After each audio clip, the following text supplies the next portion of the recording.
안녕하세요. 일학교 목사입니다. 이러므로 남자가 부모를 떠나 그의 아내와 합하여 둘이 한 몸을 이룰지로다. 부부는 하나님께서 한 몸 되게 하신 관계입니다.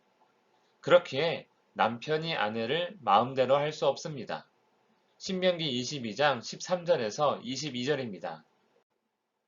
어떤 남자가 아내를 맞이했습니다. 하지만 이내 미워하게 되었습니다.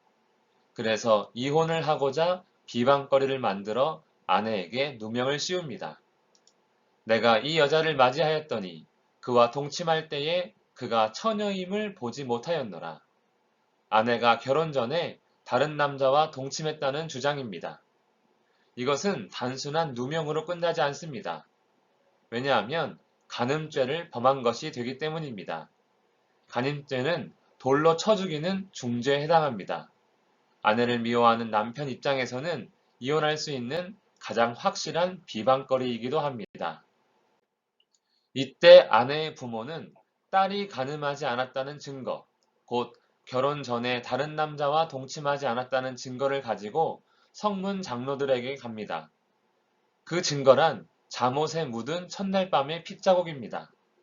아내의 부모는 이러한 상황을 대비해 딸의 자리옷을 보관해야 했던 것 같습니다. 다행인 것은 재판을 통해서만 이혼할 수 있지 남편의 일방적 주장만으로는 이혼할 수 없다는 점입니다. 딸이 남편에게 억울한 일을 당하는 것을 막기 위해 아내의 부모는 처녀의 증거인 자리옷을 성읍 장로들 앞에 가져가 보입니다. 딸의 부모가 보여준 처녀의 증거가 확실하면 그 남편은 은 100세겔을 벌금으로 아내의 아버지에게 주어야 합니다. 결코 적지 않은 벌금입니다. 또한 그 여자는 그 남자가 평생에 버릴 수 없는 아내가 됩니다. 이것을 반대로 말하면 남편은 아내가 밉다 하여 비방거리를 만들어 이혼하고자 한다면 더 큰 책임을 질 수 있음을 의미하는 법입니다. 즉, 당시 남성 중심의 사회에서 아내가 억울하게 버림받는 일을 막기 위한 최소한의 법적 장치인 것입니다. 하지만 남편의 주장대로 그 일이 참되어 그 처녀에게 처녀의 표적이 없거든 결혼 전에 다른 남자와 동침한 여인이었다면 아내는 간음죄로 죽임을 당해야 합니다. 다르게 표현하면 이러한 상황에 대비해서라도 결혼 전에는 반드시 순결을 지켜야 함을 의미하는 것입니다. 그렇지 않으면 어느 날 갑자기 이혼을 당하고 간음죄로 죽임을 당하게 되기 때문입니다. 그렇기에 이 법은 혼전순결의 중요성을 가르치기도 합니다.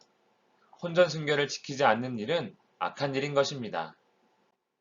오늘 말씀은 남편이 힘이 있는 사회에서 연약한 아내를 보호하는 법에 관한 말씀입니다.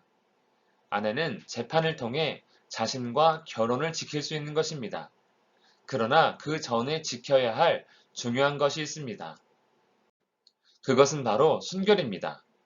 오늘날 이 시대에 성적 순결이 중요하다는 말이 고리타분하게 들릴 수도 있지만 그 순결이 아내를 지키는 유일한 방법이었듯 하나님 앞에서 자신을 더럽히지 않는 순결한 자는 하나님의 보호를 받게 될 것이기 때문입니다. 기도하겠습니다. 살아계신 하나님 아버지, 약자를 보호하시는 하나님을 바라봅니다. 그러나 그 전에 먼저 우리가 순결해야 함을 깨달았사오니 아버지여 우리의 삶을 붙드시고 바른 길로 인도하시며 특별히 하나님 앞에서 순결한 주의 자녀 되게 하옵소서. 우리 사랑하는 자녀들이 정말 자신을 소중히 여기며 지킬 수 있는 지혜를 더하여 주시옵소서. 감사드리며 예수님 이름으로 기도합니다. 아멘.